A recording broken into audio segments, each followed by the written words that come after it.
Senator Faki to speak to. The matter he has spoken to is, I will deal with it, I think, summarily. In terms of where the honorable senators are sitting, I draw attention to Standing Order number 255 about sitting in the chamber, and it makes it clear that any senator can sit in, at any place in the chamber, with the exception of certain seats which are reserved for the Deputy Speaker, the Majority Leader, the Minority Leader, and senators with disabilities. So at this time, the matter of where you sit in the chamber is not one that is an issue. It is open to any senator to sit on either side if you so choose. The matter of political parties and coalitions, the business we have at the present time is a business of the election of the Speaker. Under Standing Order number 6, this is an election by secret ballot. The matter of political parties and political affiliation will not come in issue at all for the purposes of the election. In the manner that I am going to explain, we will have an election in which the ballot boxes will be here and the ballot papers will be given, and the election will proceed and we will count accordingly. I am unfortunately unable to entertain further points of order now. It is appropriate, honorable senators, any senator who does not at this time have a copy of the CVs.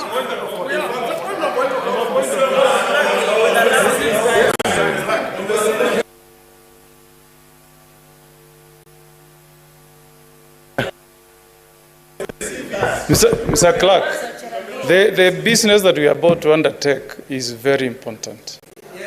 All the senators who are in this house went through a very rigorous vetting process before we were cleared by IEBC to run for our respective elective seats. Mr. Clerk, I've just raised a point of order, and you have directed that I be supplied with the CVs of all the candidates whom we are about to elect as our Speaker. And I want to thank you that your order has been complied with, and I've now been given 6 CVs. But what is worrying me, Mr. Speaker, and I seek the direction of your office, is that the CVs have been given don't have very critical Chapter 6 clearances. Mr. Speaker, before we proceed to elect somebody to sit in that office, these CVs should be accompanied by clearance from Ethics and Corruption Commission. We need to know, if you don't respect Chapter 6, that's up to you. On this side, Mr. Clerk, the CV that have been given, the CVs have been given. Please, honorable senators, let us listen to Senator Okongo Mogeni in silence. Senator Okongo Mogeni, please conclude in 1 minute. Your point is made adequately in 1 minute. Mr. Speaker, I don't know why my colleagues thrive in shouting. Listen to me. I'm raising a address the chair. If you don't respect integrity on that side, Senator Mogeni, address the chair. Mr. Speaker, address the chair. Mr. Speaker, we cannot proceed to elect a Speaker to sit in that office before we are satisfied as senators that they comply with Chapter 6. I expected, Mr. Speaker, that's why I raised a point of order that I needed to be supplied with CVs. I need to see a certificate from Ethics and Corruption Commission. We need to see clearance from KRA. We need to see a certificate of good conduct from DCI. Mr. Speaker, we cannot proceed, Mr. Speaker, Bwana Clerk, to elect a Speaker to preside over a house of people who have complied with Chapter 6, whereas that Speaker himself or herself has not complied. So I'm requesting, Mr. Speaker, that in addition to the CVs that have been provided to me or to our senators, we get all Chapter 6 documents, Mr. Speaker.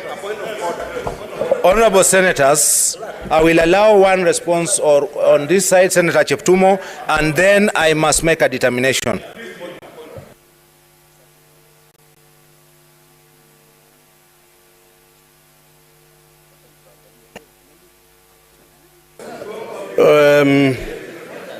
Thank you, Mr. Clerk. I think there is very clear deliberate action and intention, Mr. Clerk, to delay the proceedings of this House. Senator Kajwang. And I will explain. Senator Kajwang, I will explain. Mr. Clerk, you had made a decision here that as we supply the CVs, the proceedings of the House will proceed. And I think, Mr. Clerk, the satisfaction as to the qualifications of who to run as Speaker is actually done before it is the business of the House. It is not for us, Mr. Clerk, to come to this chamber and purport to be the ones to dictate the qualifications of who should be able to stand as a clerk. This was done before. And so, Mr. Clerk, I want to plead with you. Proceed with the proceedings of the House because you continue supplying the... Resume your seat. Yeah. Resume your seat. Resume your seat. Resume your seat, and I am making a determination. I am making a determination at this time. Senator Mogeni has raised the issue about the documentation that has been provided. Understanding Order number 5, paragraph 5, which he himself had cited. The office of the clerk is required to publicize and make available to all senators a list showing all qualified candidates, and 2, to make available to all senators copies of the curriculum vitae of qualified candidates. It is clear that the intention of this is so that the voters, the electors, can know the profile, the qualifications and the profile of the candidates. No particular format is prescribed by law for the curriculum vitae. The matter of eligibility and clearance is one under standing Order number 5, which is vested on the office of the clerk to determine eligibility. And if there are concerns about eligibility, that can be the subject of petition otherwise than at the present time. At the present time, and by the time that we make a determination of those who are eligible, that decision has been made, and it is not the case that clearances are part of a CV. The CV, as we understand it, and we certainly have not required that clearances be part of the CV. Any clearances that were required, and if or whether they were provided to the office of the clerk, is a matter for the office of the clerk to have made a determination before determining eligibility. That determination of eligibility having been made, the curriculum vitae having been provided, the curriculum, and any senator who does not have copies of the curriculum vitae, honorable senators, it should not be the case that any senator is asked to leave the chamber on the day of the first sitting. May I request that if there is any senator who has not received a copy of the curriculum vitae, if you could please raise your hand so that we provide this at this time. No. No. Please. Honorable Senator, I have made a determination which I would like to be complied with. Please. Do not speak until you are provided the opportunity, please. We are providing all senators. Senator Cherarke, please. We want to provide all senators who do not have copies of the CVs to be provided with. At this time, this is the only business which I am dealing with, which is the provision of curriculum vitae.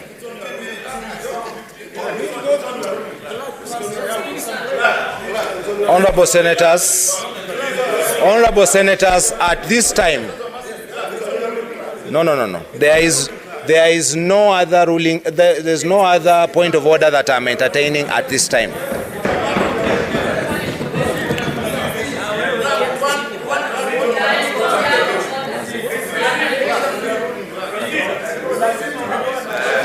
Any senator who does not have a copy of the curriculum vitae, please.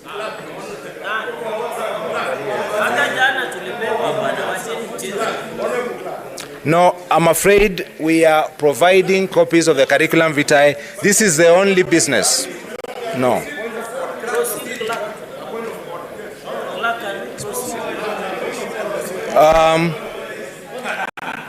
Senator Shakila. Senator Shakila.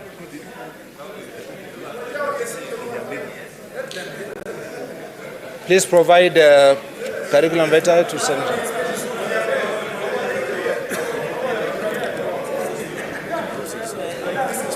Honorable senators, we have concluded the business of the administration of oath and affirmation of office. We will be proceeding to the next business, which is the election of the Speaker. And in terms of, I am not entertaining points of order at this time.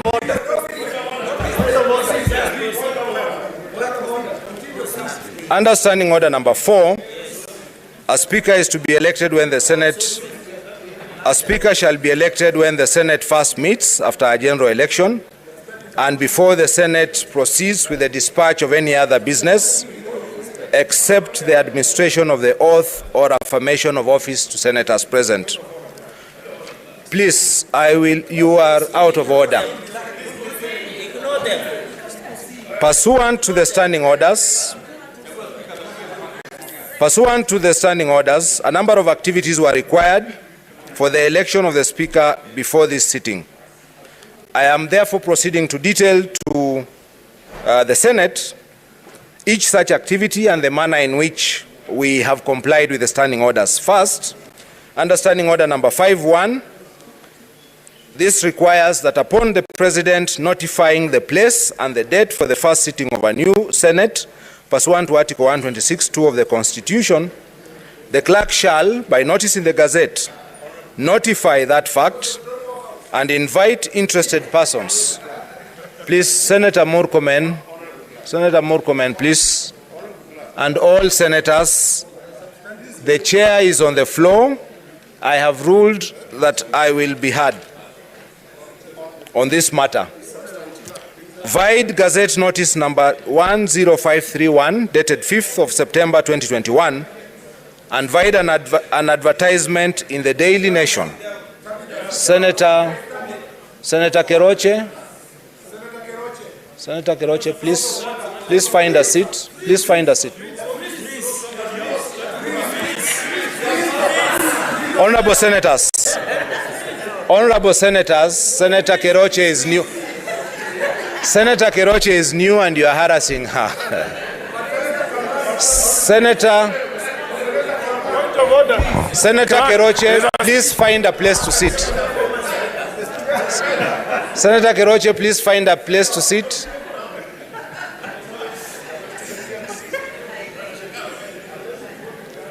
Please find a place to sit. And for the benefit of new senators, when the Speaker is on his feet, you remain seated in your place. And if you should be standing somewhere, you freeze. But I have given a special dispensation to the new senator. So I have explained that we issued a Gazette number 10/531, and we also put an advertisement in the Daily Nation and the Standard newspapers on 6th of September, inviting persons to submit nomination papers for election to the office of Speaker of the Senate. Honorable senators, standing order number 5.4 requires that the clerk maintains a register in which is to be shown the date and time when each candidate's nomination papers were received, and to ascertain that every such candidate for election to the office of the Speaker is qualified to be elected as such under Article 106 of the Constitution.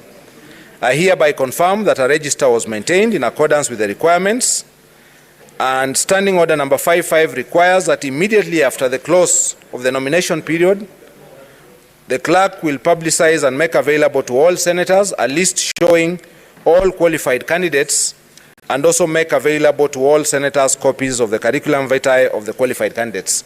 We made available the copies of curriculum vitae, as I've explained in this chamber yesterday, that I made available to senators copies of the curriculum vitae. For the position of Speaker of the Senate, the following 7 candidates were validly nominated as at the close of the nomination period. They are the following: number 1, Alwochier Isaac Alwoch Polo; number 2, George Bush; number 3, Karuri Frederick Mushiri; number 4, Kingi Amason Jeffa; number 5, Kinywa Beatrice Kathomi; number 6, Kuria George Njoroge; and number 7, Musyoka Stephen Kalonzo. Honorable Senators, pursuant to Standing Order number 8, a candidate may by written notice to the clerk withdraw his or her candidature before a ballot is started. In this regard, I wish to draw the attention of the Senate and honorable senators that this morning, 8th of September 2022, by a letter reference WDM/SEN/GC/22, dated 8th of September 2022, and to the Clerk of the Senate, His Excellency Honorable Musyoka Stephen Kalonzo withdrew his candidature for the position of Speaker of the Senate, and his name will accordingly not be appearing on the ballot paper. Honorable Senators,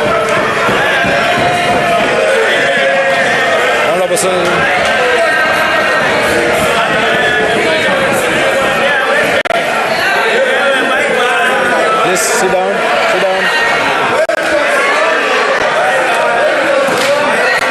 Honorable Senators,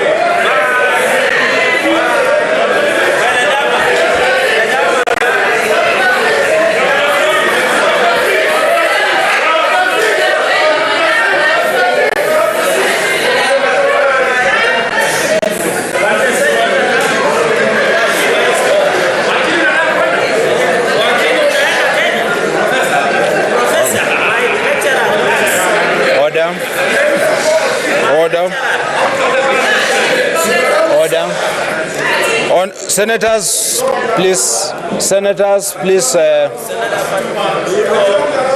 Senior Counsel, Senator Dulo, please resume your seat.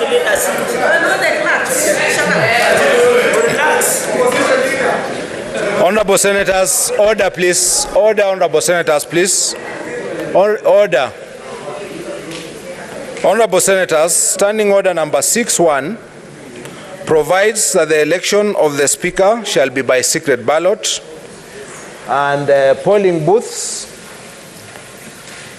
are being provided. If you could please provide polling booths on either side of the table for the marking of ballot papers.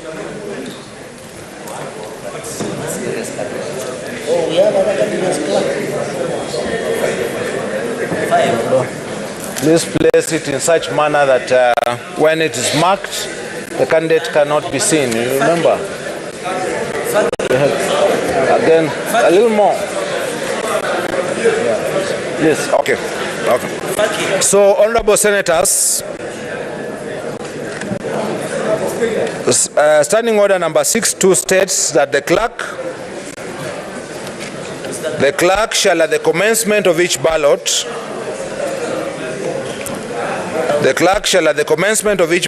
cause the ballot box, empty and unlocked, to be displayed to the Senate, and shall in the presence of the Senate lock the box, which shall thereafter be kept in the full view of the Senate until the conclusion of the ballot. So I would like to ask that I direct the Sergeant at Arms to display to the Senate. Please, we will get out the water tables. Display to the Senate an empty and unlocked ballot box. It's empty. We are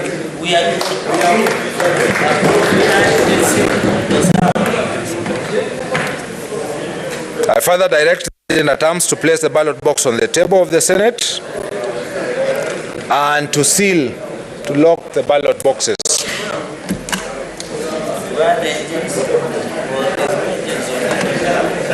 The agents are there for counting, not for.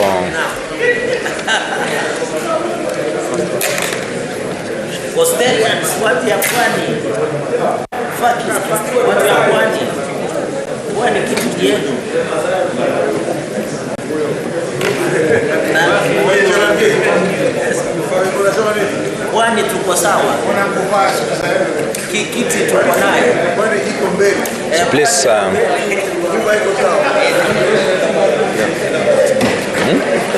So, honorable senators, pursuant to Standing Order number 6.3, we will now be proceeding to the election of a speaker and to the ballot. So each senator, when called out, where are the ballot papers? Here, let's confirm.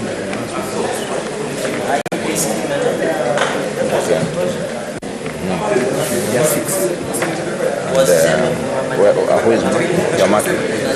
So, honorable senators, when we call you out, each senator, when called out, you'll come to the table where we will give you one ballot paper and you will proceed to one of the two polling booths. So if you are sitting on this side, you will please proceed to this side. And if you are sitting on my left, please proceed to the left booth where you will mark your ballot, placing a mark in the space opposite the name of your preferred candidate. Please remember that it's a secret ballot. So you will go to the booth, you will mark, you will fold the ballot, and you will come and place it in the box and resume your seat. We will not ask you to go to the bar. We will not ask you to go to the bar and bow. Please just walk to here to the table. You will get one ballot paper. You will mark it. A pen is provided in either booth. You will fold it. You will place it in the box and you will resume your seat. Other senators who have not been called, we will please request that you remain in your seats. Thank you very much, and we are ready to begin.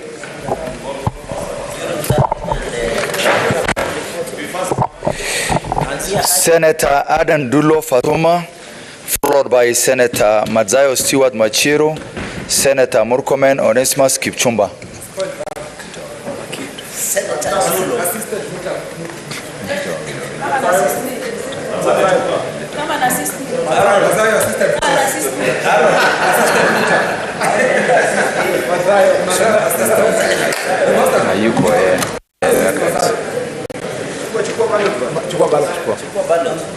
You need to be assisted.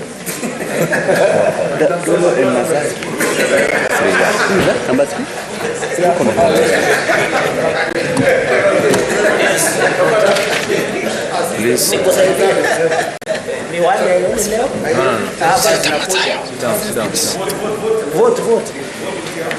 Vote. Senator Kajwang Moses Otieno.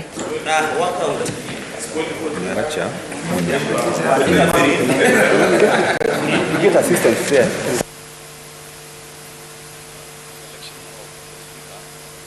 Senate were taking place. There are reasons behind it, and at this point I want to invite my colleague. We will start with Senator Kajwang to tell us why the senators belonging to the Azimio One Kenya Alliance have staged a walkout from the chamber. Well, thank you, Senator Wambua. As Senator Wambua has already introduced, this is the Azimio Senate Parliamentary Group. And this day we had a very important duty of taking our oaths of affirmation and thereafter ensuring that we've got the right leadership that will make Senate truly the upper house of the legislature in Kenya. We have decided not to participate in certain processes that are currently going on in that house for the following reasons. Number one, we have raised serious objections to the clerk who is acting as speaker today on the marginalization and disenfranchisement of nominated senators. As you are aware, nominated senators were gazetted only yesterday in the evening and expected to come to the Senate today to elect a speaker and a deputy speaker. Nominated senators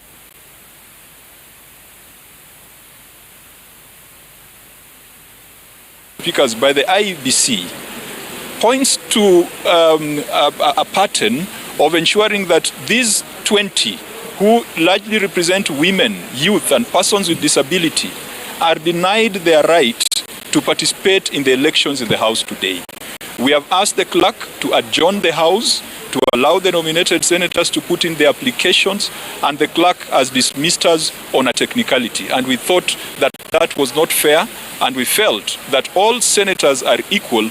There is no way that the position of Deputy Speaker can then be reserved through trickery for only the elected senators at the exclusion of nominated senators. Number two, we have also raised issues around the integrity of some of the candidates who presented themselves for the position of the Speaker of the Senate. We cited that the House has previously indicted some of the persons who have placed their applications to be speakers of the Senate. And we needed a declaration and a determination from the clerk whether persons who have been indicted by the House should be eligible to run for the speakership of the House. As you are aware, the former governor for Kilifi, Amason Kingi, is one of the candidates for speakership. When I was the chair of the Public Accounts Committee, I produced several reports that declared Amason Kingi unfit to hold public office.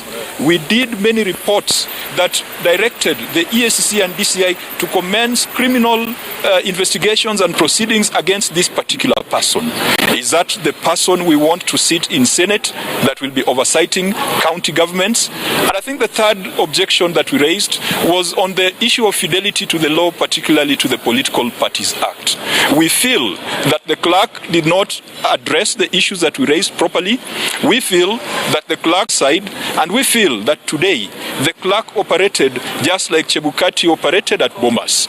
He was in such a rush to make a ruling when we had all the time to dispense with issues, when we had all the time to allow our nominated senators to be part of this process, when we had all the time to investigate and assess the suitability, the integrity and credibility of the candidates who had put themselves before the House. That is why we have decided we are not going to be part of that charade, and I can assure you that this Senate is not going to be an acquiescent Senate. This will be a Senate that will always stand up for the right things. I want to ask the Secretary General of ODM and Senator for Nairobi just to say something. Thank you very much. Pretty much, pretty much have addressed all the issues that have been canvassed, but one of the things that has also offended us badly as senators is that we are being provided with the curriculum vitae of these people at this particular, moment in time when we are supposed to actually be making that decision on who to elect as the Speaker of the Senate. The problems that have been pointed out by my senior, Okongo Mogeni, with that procedure is that even we who went through the elections had been vetted properly to ensure that we have the proper documentation and qualifications to run for the positions that we were running for. So, for instance, Senator Mogeni has asked the question, have we been supplied with the integrity documentation of these people who want to be speakers of the assembly? Young people looking for jobs out there are even asked to produce letters of from their chiefs, letters from the EACC, letters from the police, certificates of good conduct. But here, somebody who's going to hold a very serious constitutional office cannot dare to produce a certificate from the EACC showing that he is morally fit to hold the office that he's looking for. So those are some of the objections we've raised. And even another issue on compliance with the political parties, somebody has stated himself as a holder of a political office in a political party, a partisan position, and yet he wants to be a state officer. So we have not been given opportunity to interrogate the qualifications and suitability of some of these people presenting themselves to be speaker, and especially our strong objection to the party leader of PAA, because of the questions that have been raised by Honorable Kajwang here, who was the chair of PSC. So at this particular juncture, we don't feel the necessity to sanitize a process that is already fraught with corruption. And I weep for the next 4 years of the Senate, because if this is how we are going to begin, then I can assure you that we are going to have a very difficult time, in this particular Senate. Thank you very much. So participation, giving the other side a walk through with the candidates. They say it is better to be defeated in honor than to lose, than to win with fraud. So we will have no part of it. We know that to be a speaker who commands the respect of all the senators, you at least have to achieve the threshold of 2/3 of the members. That is what the standing orders and the constitution require.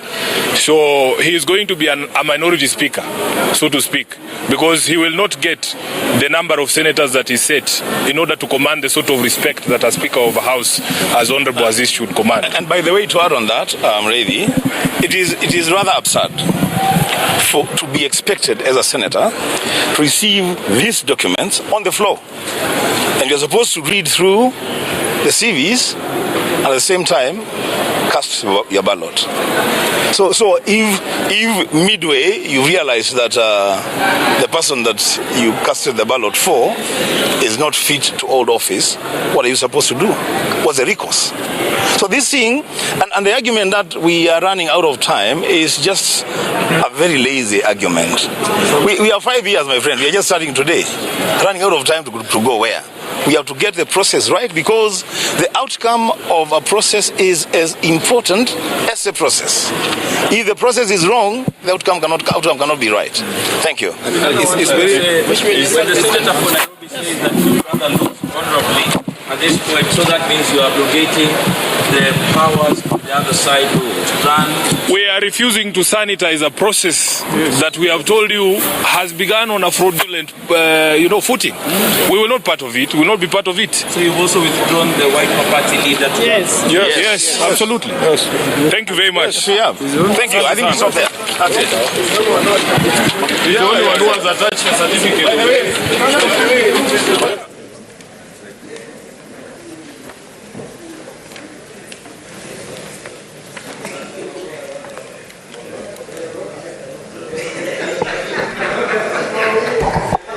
Senator Mwenda Julius Gataya.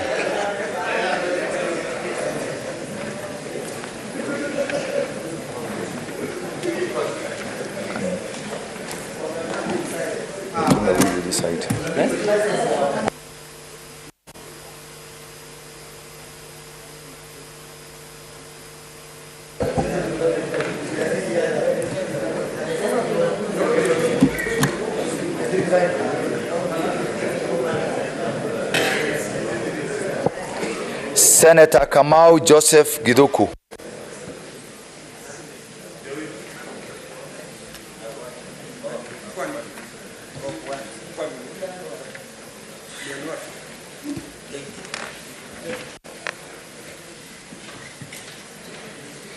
Senator Dhangwa Paul Karungo.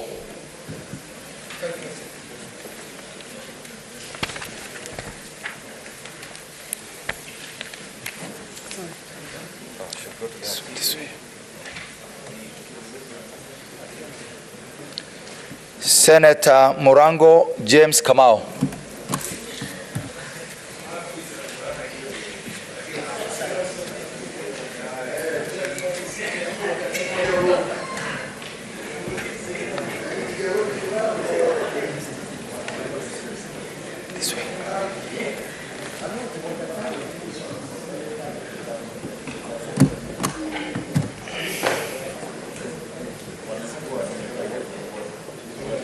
Senator Beatrice Akinyi Oyomo. Senator Beth Kalunda Siengo. Senator Beth Kalunda Siengo. Senator Betty Batuli Montet.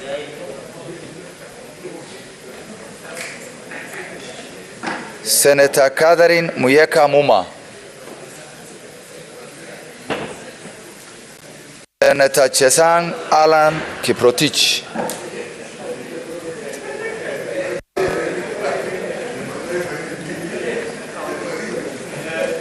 Senator Chute Mohamed Said.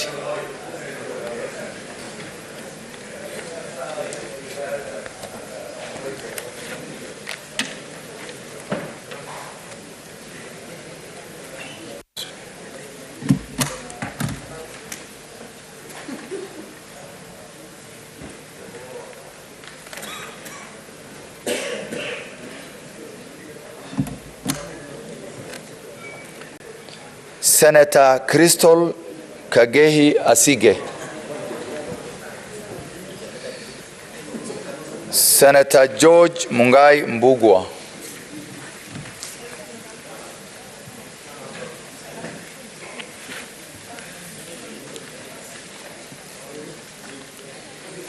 Senator Gloria Magoma Orwoba.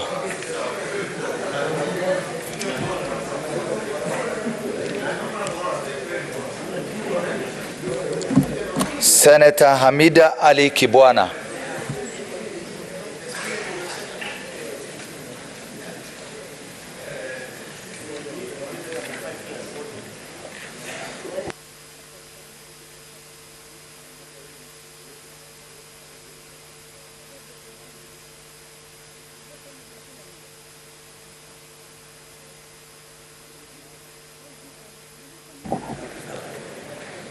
Senator Hamida Ali Kibwana.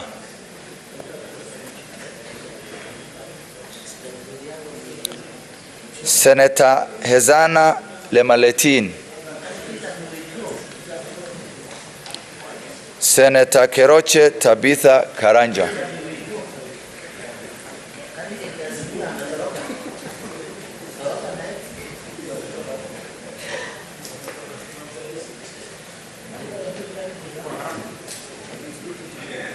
Umekuja ngoni?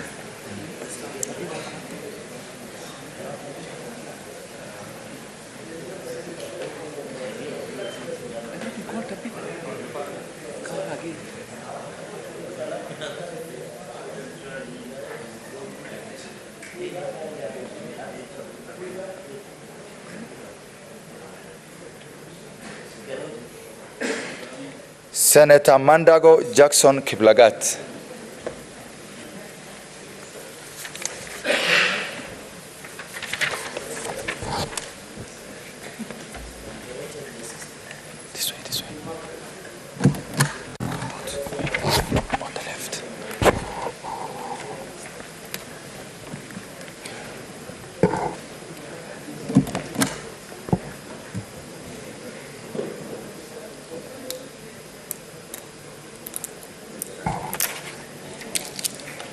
Senator Mariam Sheikh Omar.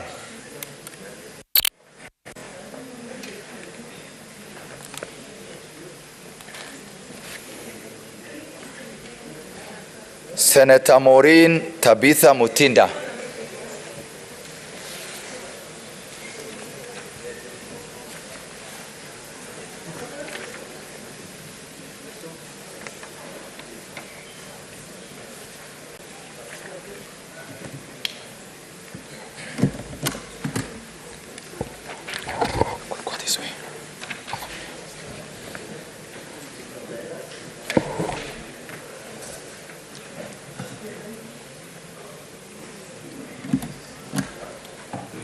Senator Medu John Muhia.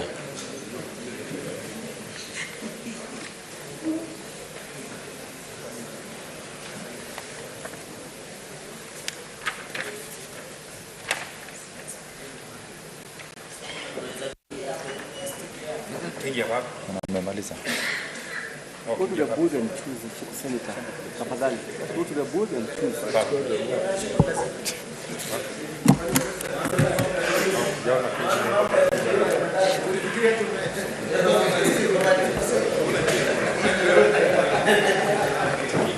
Senator Miraj Abdullahi Abdurrahman.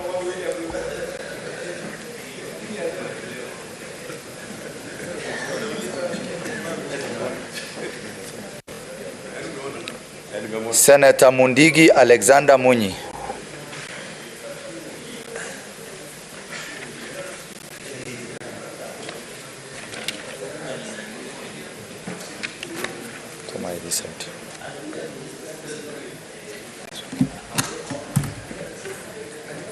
This way.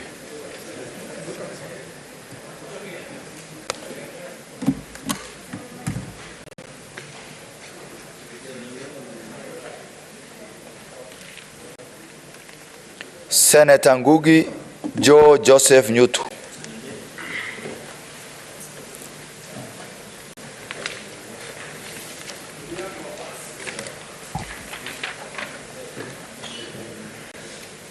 Senator Nyamu Karen Njeri.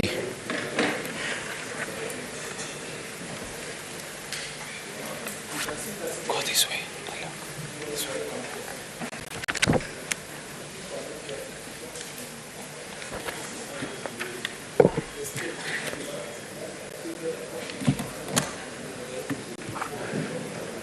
Senator Odhiambo Ojienda Tom.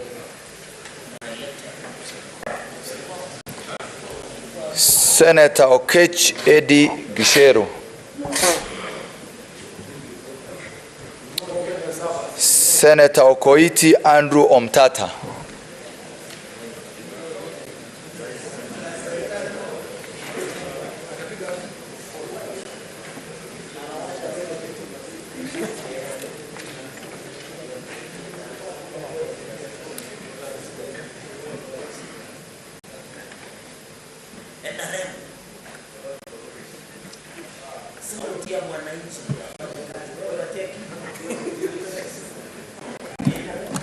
Senator Raphael Chimera Mwinzagu.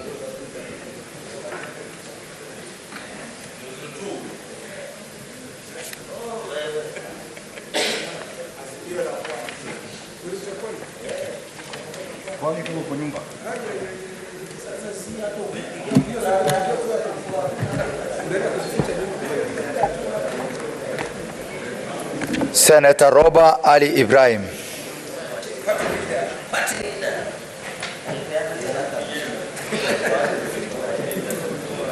Go this way.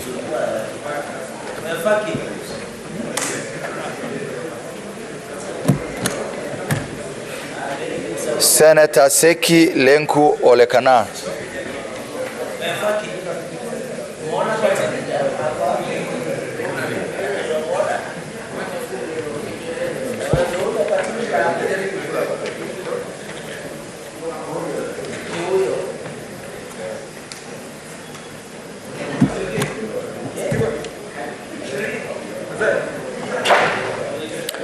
Senator Sifuna Edwin Watenya.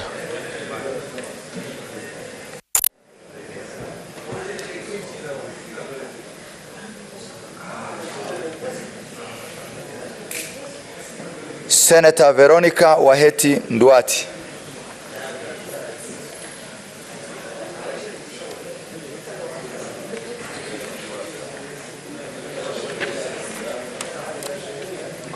This way.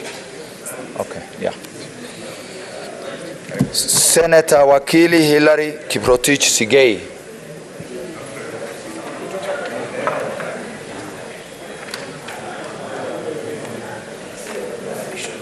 Go this way, the left.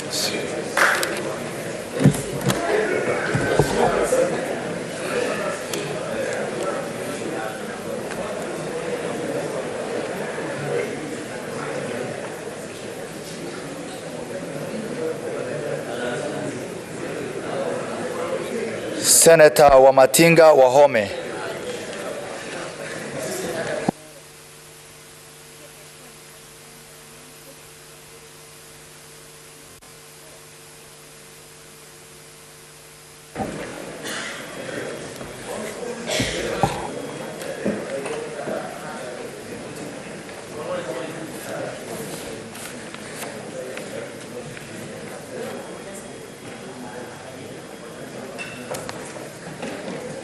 Senator Kajwang Moses Otieno.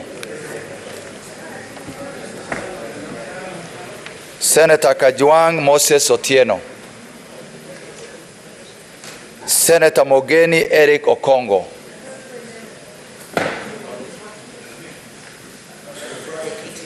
Senator Olekina Ledama. Senator Wambua Enoch.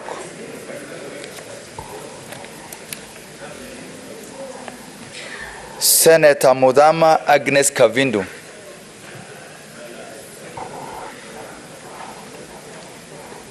Senator Onyonka Richard Momoima.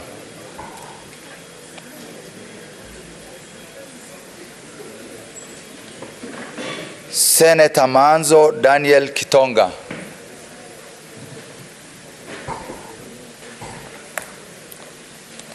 Senator Shakila Abdallah Mohammed.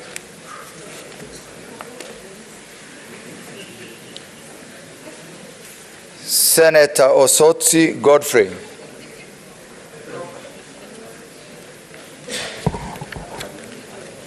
Senator Beatrice Akinyi Oyomo.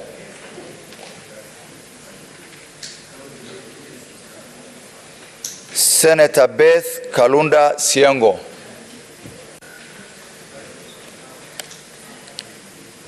Senator Betty Batuli Montet. Senator Catherine Muyeka Muma. Senator Crystal Kagehi Asige. Senator Hamida Ali Kibwana. Senator Hezena Lemaletian.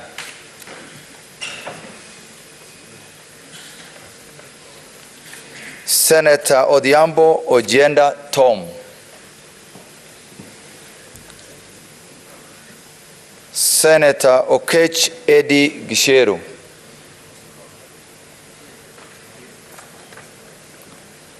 Senator Sifuna Edwin Watenya. That's the end.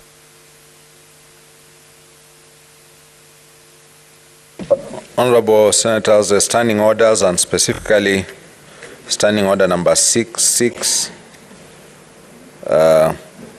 requires that we proceed to count the vote when the clerk is satisfied that all senators who are present and who wish to vote have placed their ballot papers in the ballot box. So we just ascertain that all senators present and who wish to vote have voted. So we will then direct that the box be unlocked and we examine the ballot papers. Before we do so, we have 6 candidates that are left, that were on the ballot. And if any of the senators wish to be agents for purposes of ascertaining the ballots on behalf of any candidate, I will invite you here as we open the boxes. So for candidate Alwocher Isaac Alwoch Polo, anybody wants to be agent to witness the counting? You want to do that? No? Senator, any? None? Anyone wants to be agent for George Bush? Anybody would like to be agent for Karuri Frederick Mushiri? Any senator wants to be agent for Kingi Amason Jeffa? Senator Medhu? So you'll stand by just to witness. Anyone who would like to be agent for Kinyua Beatrice Kathomi? Or agent for Kuria George Njoroge? It would be good to have other senators witness that we are doing the vote properly. No volunteers present to watch? So please check the table. The other side, you could sit at the corner. So now I wish to direct that the ballot box be opened. Ballot box will be opened.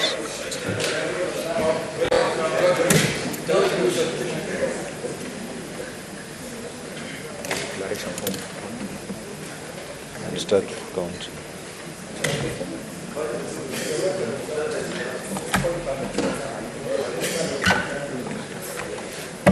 So you will empty the contents to the table.